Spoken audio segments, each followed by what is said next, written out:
私家車車尾呈 V 字形凹陷，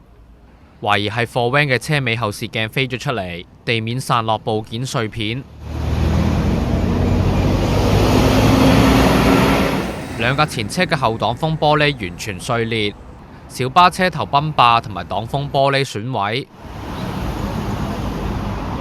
現場係新蒲崗太子道東近李求恩紀念中學對開，星期五朝頭早10點幾發生3車相撞意外。現場消息話，一架空載嘅專線小巴喺橋面慢駛嗰陣，懷疑收掣唔切撞到貨 van，貨 van 再冚到前面嘅福士私家車。事件入面，一個6歲男童、小巴司機同埋2架前車嘅乘客等等，一共6個人受傷，佢哋全部清醒送院治理。